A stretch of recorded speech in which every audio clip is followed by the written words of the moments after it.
때는 14세기 고려말, 당시 고려는 몽골의 침략으로부터 100년도 채 되지 않아 나라는 피폐해졌었습니다. 설상가성으로 외구의 침입으로 인해 이중고를 겪고 있었습니다. 이런 혼란의 시기인 1325년, 최무선은 경상도 영주의 한 관리의 아들로 태어났습니다. 그의 아버지는 최동순이란 사람으로 광흥창사라는 벼슬을 지내고 있었습니다. 광흥창사란 고려 관리들의 녹봉을 담당하는 직책이었는데요. 당시 녹봉은 곡식으로 지급되었기에 전국 각지에서 개경으로 조은선이 모여들었습니다. 그러나 조은선은 왜구들에 의해 자주 약탈되곤 했습니다.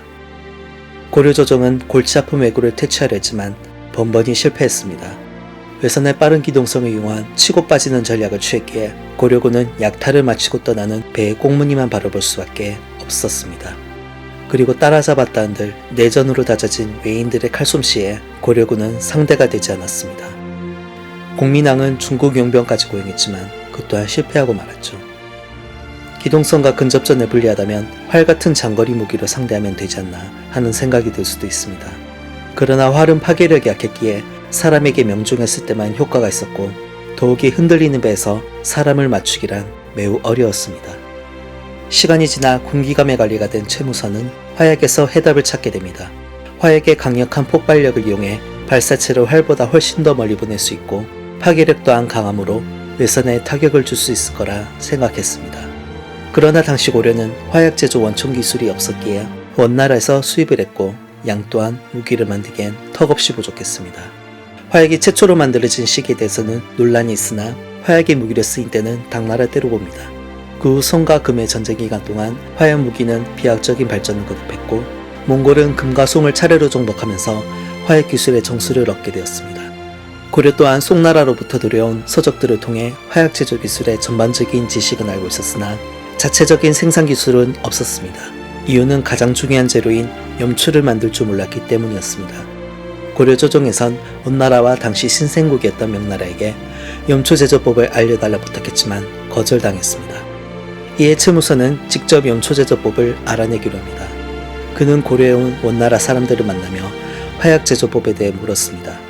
그러던 중 원나라 출신 염초장인 이원을 알게 됐고 그로부터 기술을 전수받아 이후 끊임없는 연구와 실험으로 화약 제조의 국산화를 이루어냈습니다. 당시 제조법이 전해지지는 않지만 조선시대의 기록을 통해 추측할 수 있습니다. 먼저 부엌바닥, 마루 및 담장 밑에 흙을 긁어 모읍니다. 이유는 아공에서 연수되며 생기는 각종 산화물이 공기 중에 칼륨과 반응하며 생긴 질산칼륨, 즉 염초가 그 주변에 많이 있었기 때문입니다.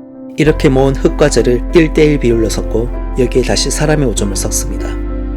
그리고 말린 말똥을 흙 위에 덮고 불로 태운 후 4-5개월간 숙성시킵니다. 숙성된 흙을 물에 태워 걸러낸 후 3번 끓이면 염초를 얻게 됩니다. 그렇게 얻은 염초에다 유황과 숯을 일정 비율로 섞으면 화약이 최종적으로 완성이 됩니다. 1376년 최무선은 조정 대신들 앞에서 화약 폭발을 시연하는데 성공합니다. 이후 그의 권유로 화통도감이 설치되고 독자적인 화약 무기 개발에 박차를 가하게 됩니다. 그는 해전을 염두에 함선에 적합한 화약 무기를 제조했고 이를 사용할 특수부대인 화통방사군까지 만들게 됩니다. 1380년 8월 왜구들은 500여 척의 배를 이끌고 진포에 나타났습니다. 진포는 조은선이 지나가는 중요한 거점이었기에 반드시 지켜야 할 곳이었습니다. 조정에서는 심덕부, 나세, 최선을 진포로 급파했습니다. 고려군의 병력은 3,000명과 군함 100여 척, 그 중엔 최무선이 양성한 화통방사군도 있었습니다. 그들이 도착했을 때 진포의 광경은 참혹했습니다. 외선들은 굵은 밧줄로 서로 묶인 채 정박해 있었고 얼마나 많은 곡식을 약탈했는지 옮기던 도중 길에 흘린 나달에 쌓인 두께가 1척에 가까웠다고 합니다. 왜구들에게 학살당한 시체들 또한 여기저기 쌓여 있었습니다. 고려 수군의 배들은 왜구들의 활 사정거리 밖에서 정지해 대장군포를 발사했고 서로 묶여있던 외선들은 피하지도 못한 채 파괴되고 맙니다. 이어서 주화와 화전을 발사해 외선은 모두 불타게 되고 왜구들은 대부분 물에 빠져 죽거나 내륙으로 도망쳤습니다. 이것이 바로 해전을 판도로 바꾼 진포대첩입니다. 이전에는 해전이란 배에 탄 육군끼리의 전쟁과도 같았습니다. 장거리에서 화살을 쏟아 배를 붙여 백배운전을 통해 적을 죽이고 배를 취하곤 했죠. 그러나 이제는 화약무기로 배에 타격을 줘서 적을 통째로 순항시키는 전략으로 바뀌게 되었습니다. 이후 왜구의 침입은 눈에 띄게 줄어들었고 백성들의 삶은 안정되었습니다. 이러한 전법은 300년 후 이순신의 승리에도 밑거름이 되었습니다. 그렇게 자신의 꿈을 이룬 채무선은 화통도감을 통해 더 큰 꿈을 꾸려고 했으나 1389년 화통도감은 폐지되고 맙니다. 적에게 화약술이 알려지게 되면 나라가 위태로워진다는 조준의 주장 때문이었습니다. 이미 환갑을 훌쩍 넘긴 채무선은 고향으로 내려갔습니다. 그는 자신의 화약제조법이 담긴 화약수련법과 회포법이란 책을 써서 아들 최해산에게 전해졌는데 현재 그 책들은 남아있지 않습니다. 조선이 건국된 지 4년째인 1395년 3월 채무선은 70세의 나이로 세상을 떠나게 됩니다. 그 후 태종 이방원은 그를 영승부원군으로 봉했고 그의 후손들 또한 화약기술자로 중용되었습니다.